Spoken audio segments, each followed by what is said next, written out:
Dear student, my name doctor Rajendra Prasad.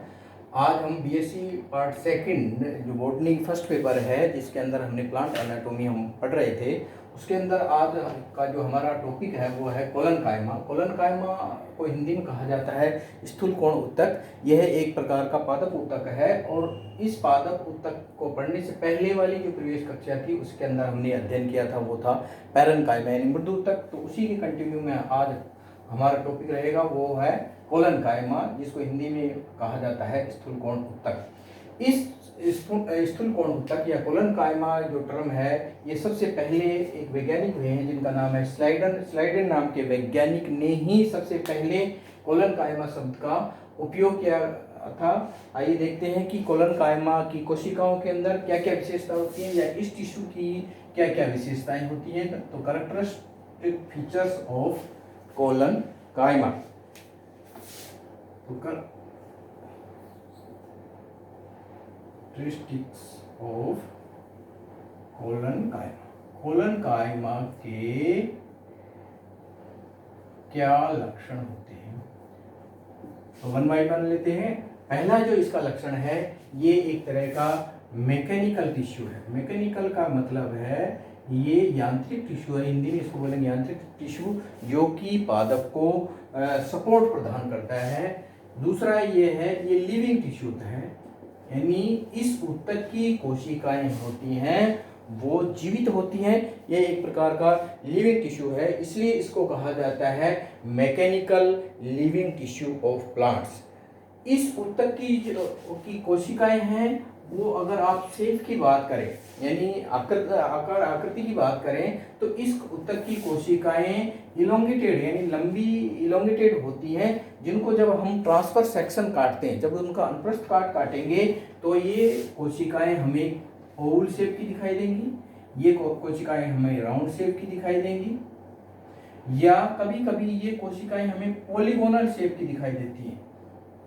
Polygonal shape की दिखाई देती हैं यानी बहुभुजी दिखाई देती है, जिनमें कोण होता है वो दिखाई देती हैं। तो ये कोशिकाएं हमें अलग अलग प्रकार की या स्फेरिकल भी दिखाई देती हैं।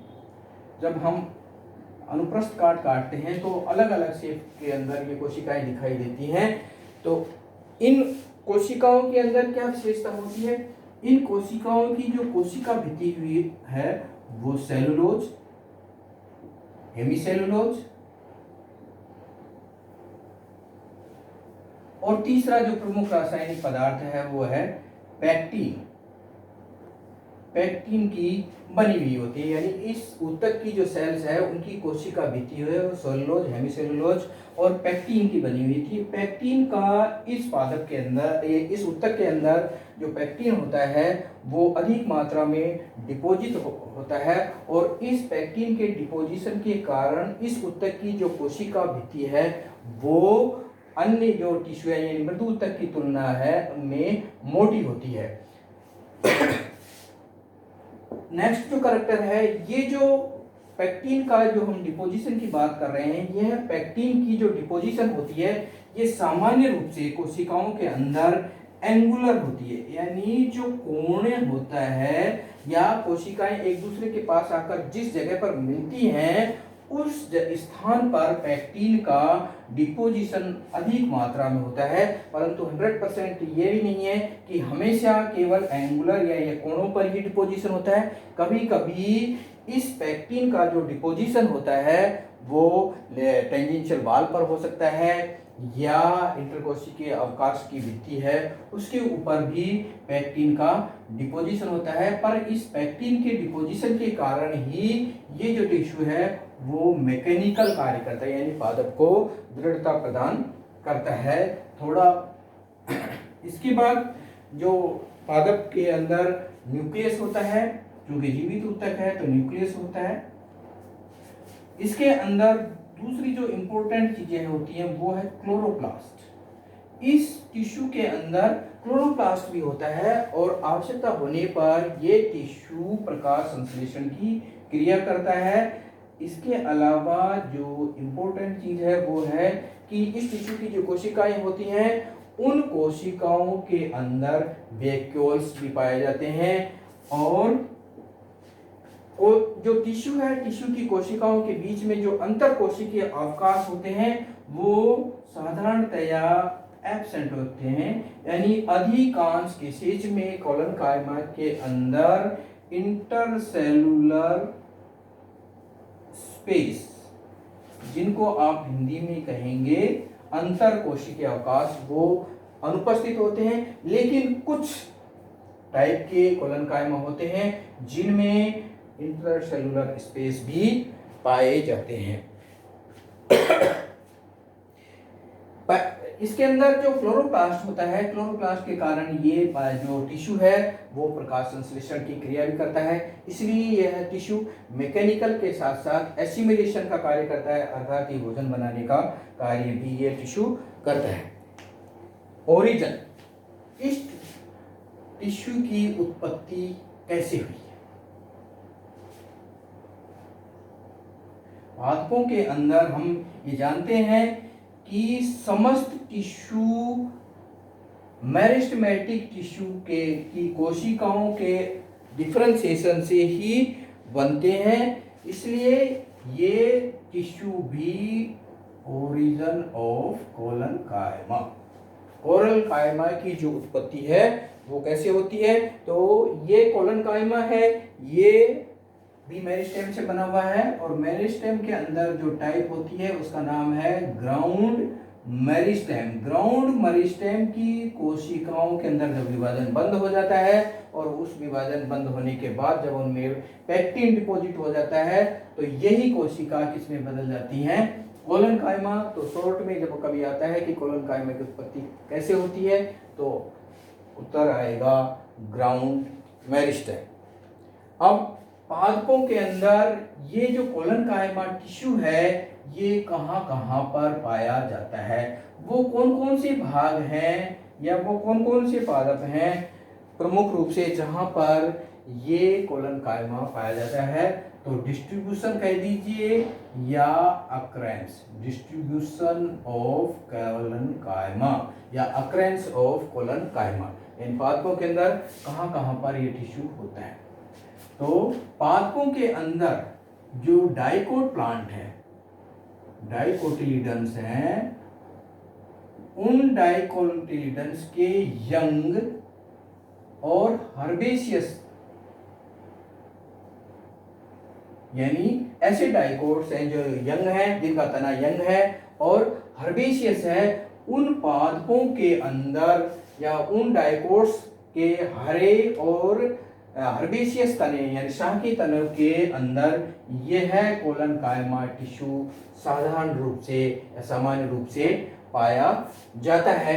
इसके अलावा ये पादपों की पिटियोल यानी पादपों की जो लीफ होती है, उस लीफ का जो पर्णवृंत होता है, उस पर्णवृंत के अंदर यह कोलनकाइमा पाया जाता है। तीसरा जो इसका है वो है लीफ मार्जिन्स।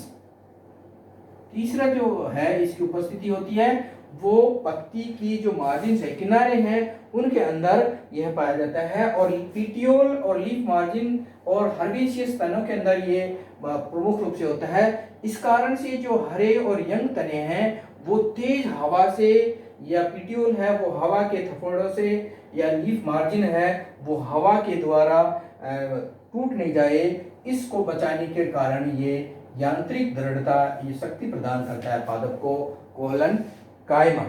कोलनकाइमा मोनोकोटिलीडन्स में नहीं पाया जाता है। मोनोकोटिलीडन्स के अंदर कोलनकाइमा नहीं होता है। इसके अलावा पादप, चाहे वो मोनोकोट हो चाहे वो डाइकोट हो, पादप का जो अंडरग्राउंड पार्ट है, पादप का जो अंडरग्राउंड पार्ट है, अंडरग्राउंड से मतलब है जो रूट है, रूट के अंदर या जो अंडरग्राउंड स्टेम है, तना है, उस तने के अंदर सामान्य रूप से कोलनकाइमा नहीं पाया जाता है।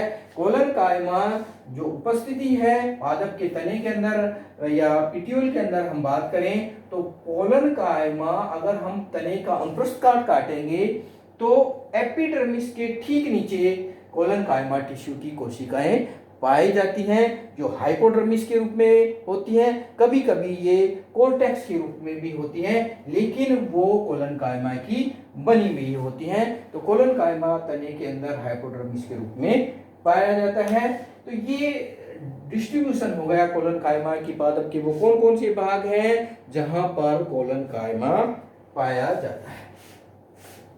टाइप्स, कोलनकाइमा पादपों के अंदर जो कोलनकाइमा टिश्यू है वो कितने प्रकार का होता है। टाइप्स, तो टाइप्स ऑफ कोलनकाइमा, मजूमदार एक वैज्ञानिक हुए हैं, मजूमदार वैज्ञानिक हुए हैं, इन्होंने कोलनकाइमा की कोशिका भित्ति के ऊपर जो पैक्टिन डिपॉजिट होता है वह पैक्टिन का डिपोजिशन कोशिका भित्ति के किस जगह पर हुआ है, यानी कोशिका भित्ति की कौन सी वाल पर हुआ है या किस साइड में हुआ है, इस आधार पर इन्होंने कोलनकाइमा को 3 भागों में बांटा गया है। सबसे पहला है angular collenchyma, angular collenchyma, Hindi में इसको कहेंगे कोणीय स्थूलकोण उत्तक। कोणीय स्थूलकोण उत्तक की जो अगर आप कोशिकाओं के डायग्राम देखेंगे तो ये हम डायग्राम के माध्यम से समझेंगे। कोशिकाएं पोलीगोनल होती हैं, यानी बहुभुजी आकार की होती हैं।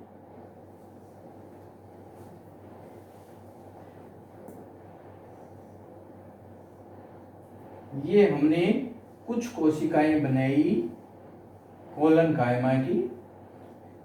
आइए देखते हैं, इस डायग्राम के द्वारा समझते हैं।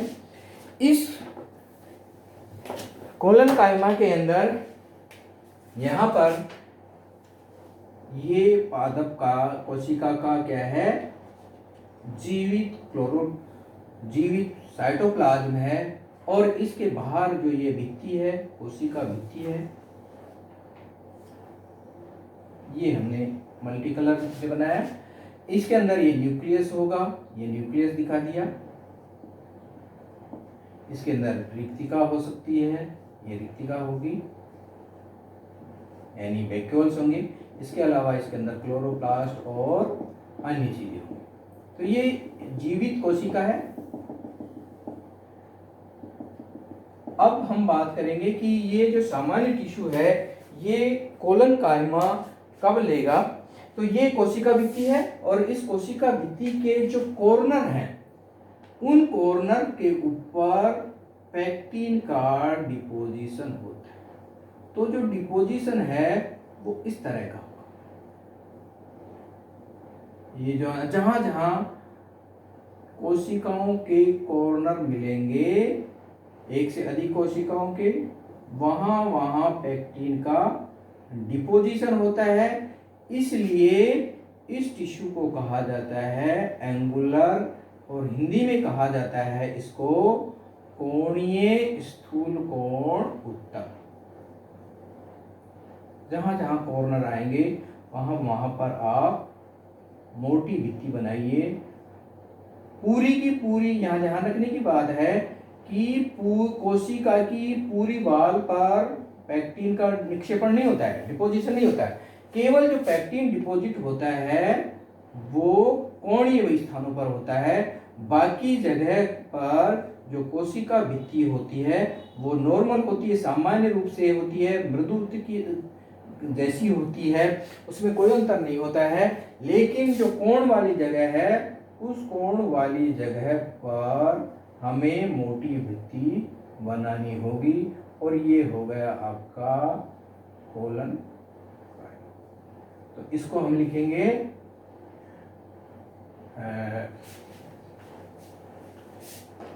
Pectin deposition. ये जो भी ब्लैक कलर का है उसको लिखेंगे हम पैक्टिन डिपोजिशन। और ये जो ये है ये मिडल लैमेला,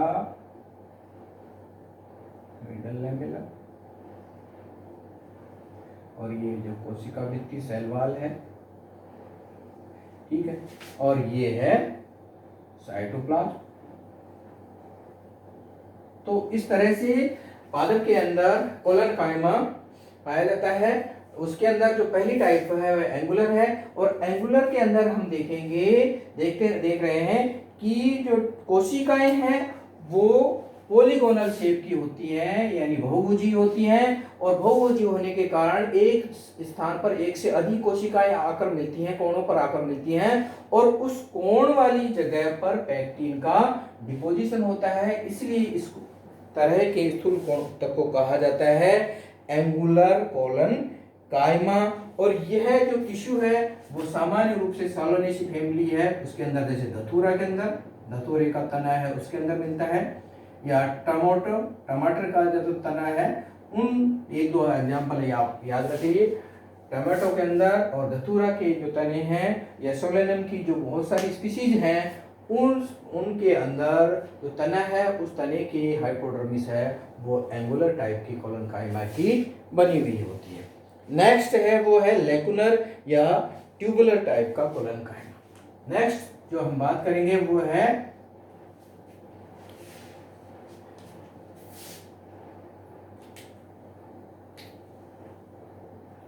लेकुनर और ट्यूबुलर, है ना, दोनों इसी के नाम है, कोलन कायमा। आइए देखते हैं इसका डायग्राम।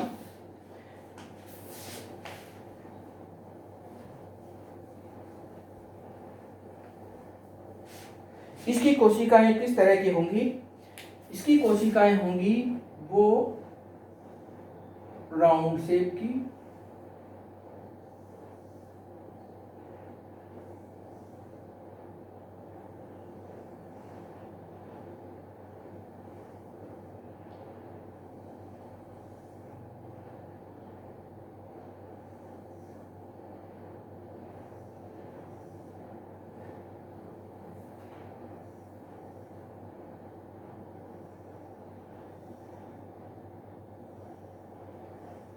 इस तरह की कोशिकाएं होंगी।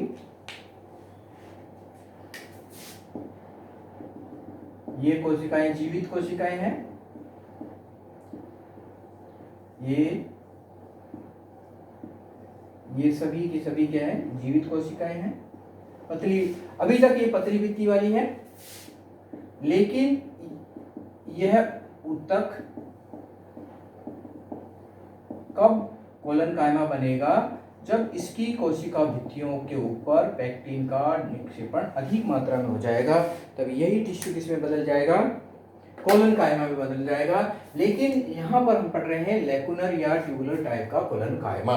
ये लेकुनर ट्यूबुलर टाइप का कोलन कायमा इसलिए कहलाता है कि यहाँ पर जो डिपोजिशन होता है वो अंतर कोशिकीय अवकाश वाली भित्ति के ऊपर होता है, यानी जो भित्ति अंतर कोशिकीय अवकाश की ओर होती है उस वाल पर तो डिपोजिशन होता है, बाकी वाल पर डिपोजिशन नहीं। देखिए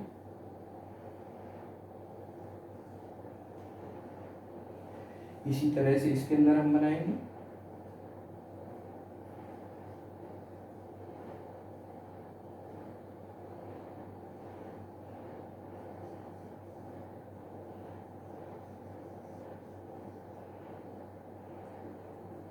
यहाँ देखिए 5 कोशिकाएं के बीच में एक अंतर कोशिकीय अवकाश है, और 5 कोशिकाओं की वो भित्ति जो कि अंतर कोशिकीय अवकाश की ओर है उस भित्ति के ऊपर डिपोजिशन। तो ये क्या है? Intercellular space, intercellular space. और ये जो ब्लैक वॉल जो हमने बनाई है ये है पैक्टिन डिपोजिशन। कहने का मतलब है कि ये ऐसा कोलन कायमा है जिसकी जो कोशिका भित्ति है वो या तो स्फेरिकल होती है, गोल होती है, या राउंड शेप की होती हैं। उन कोशिका भित्तियों की जो वाल है, कौन सी वाल? जो कि इनकी कोशिकाओं के बीच में बड़े बड़े अंतरकोशिकीय अवकाश होते हैं, और जो वह वाल जो अंतरकोशिकीय अवकाश की ओर होती है उस पर पैक्टिन का डिपोजिशन होता है, बाकी की वाल पर पैक्टिन का डिपोजिशन नहीं होता है। इसलिए इस तरह की का जो कोलन कायमा है वो कहलाता है, इस तरह का जो कोलन कायमा है वो कहलाता है लैकुनर या ट्यूबुलर टाइप। इस तरह से हम सभी अंतर को इसके सभी अंतरकोशिकीय अवकाशों के ऊपर मोटी युक्ति बनाकर समझ सकते हैं कि लैकुनर टाइप का कोलन कायमा क्या होता है। यह कोलन कायमा है वो कुकुरबिटा है। कुकुरबिटा का जो तना होता है उस तने के अंदर सामान्य रूप से इस तरह का कोलन कायमा पाया जाता है। थर्ड, तीसरे प्रकार का जो कोलन कायमा है वो है लैमेलर या प्लेट टाइप का कोलन कायमा। तीसरी तरह का है वो है लैमेलर या प्लेट कोलन कायमा। ये तीसरी तरह का कोलन कायमा है। आइए देखते हैं कि इसकी कोशिकाएं कैसी होंगी, कि यहां पर डिपोजिशन होगा।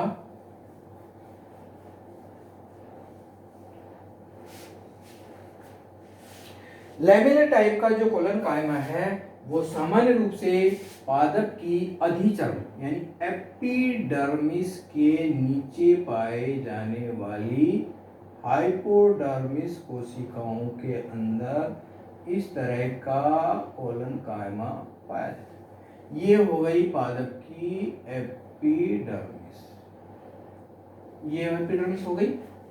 इस एपिडर्मिस के नीचे जो हाइपोडर्मिस कोशिकाएं पाई जाती हैं वो कोशिकाएं कोलन कायमा की बनी हुई होती है, स्थूल कोण उत्तक की होती हैं, और उनके ऊपर देखते हैं कि किस तरह का डिपोजिशन होगा। ये देखिए,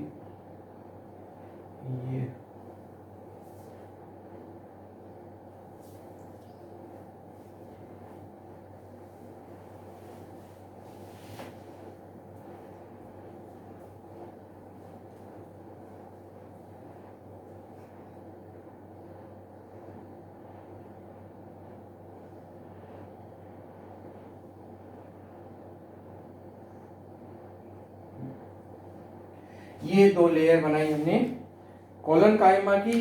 अब इन कोलन कायमा की क्या बात है कि यहाँ पर जो डिपोजिशन होता है, यानी जो पैक्टिन का डिपोजिशन होता है वह डिपोजिशन केवल और केवल टेंजेंशियल वाल पर होता है। यानी इस कोशिका की अगर आप बात करें, इस कोशिका की अगर आप बात करें तो यहाँ पर दो तरह की कोशिका दिखती हैं। ये वाली जो वाल है, ये तो कहलाती है टेंजेंशियल वाल, और ये वाल कहलाती है रेडियल वाल। तो इस तरह के कोलन कायमा के अंदर जो पैक्टिन नाम के रासायनिक पदार्थ का जो डिपोजिशन होता है वो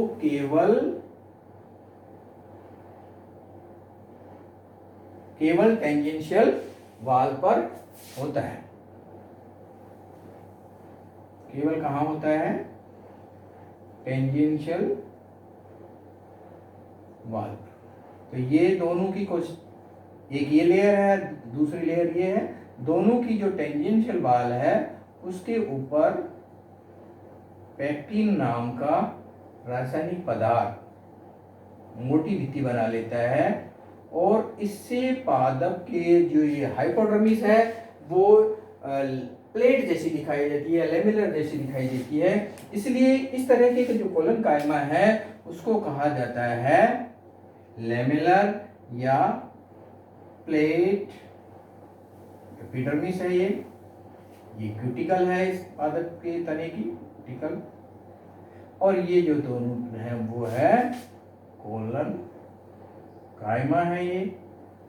और ये जो ब्लैक कलर जो हम बार बार दिखा रहे हैं ये है पैक्टिन का डिपोजिशन। ये क्या है? पैक्टिन का डिपोजिशन। तो पादप के अंदर 3 तरह का कोलनकायमा, और ये जो लेमुलर टाइप का कोलनकायमा है ये सनफ्लावर का जो तना होता है, एक एग्जांपल भी याद रखिए आप, सनफ्लावर जो सूरजमुखी है, उस सूरजमुखी के जो तने की जो हाइपोडर्मिस होती है, उस हाइपोडर्मिस के अंदर जो कोलनकायमा होता है वो प्लेट टाइप का कोलनकायमा है। तो इसमें हम देख सकते हैं कि इन बाल्स पर, ये जो रेडियल बाल है, ये रेडियल, ये है, इनके ऊपर कभी भी डिपोजिशन नहीं होता है, केवल डिपोजिशन होता है तो वो टेंजेंशियल बाल।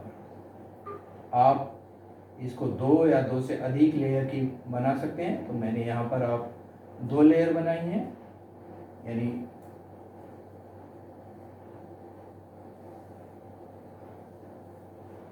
ये हो गया कोलनकायमा, और ये पादप की कहलाती है, जो लेयर है ये कहलाती है हाइपोडर्मिस। ये क्या कहलाती है? हाइपोडर्मिस। तो हाइपोडर्मिस की जो कोशिकाएं हैं वो सनफ्लावर के अंदर प्लेट या लेमुलर टाइप के कोलनकायमा से बनी हुई होती है। लास्ट है इसका कोलनकायमा के कार्य क्या है। लास्ट जो हम बात करेंगे वो है फंक्शंस ऑफ कोलनकायमा। कोलनकायमा के क्या कार्य हैं? कोलनकायमा के 2 प्रमुख कार्य हैं। तो फंक्शंस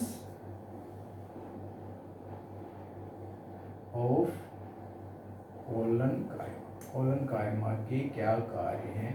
2 कार्य हैं। नंबर 1 मैकेनिकल स्ट्रेंथ, ये मैकेनिकल टिश्यू है और मैकेनिकल स्ट्रेंथ देता है किसको?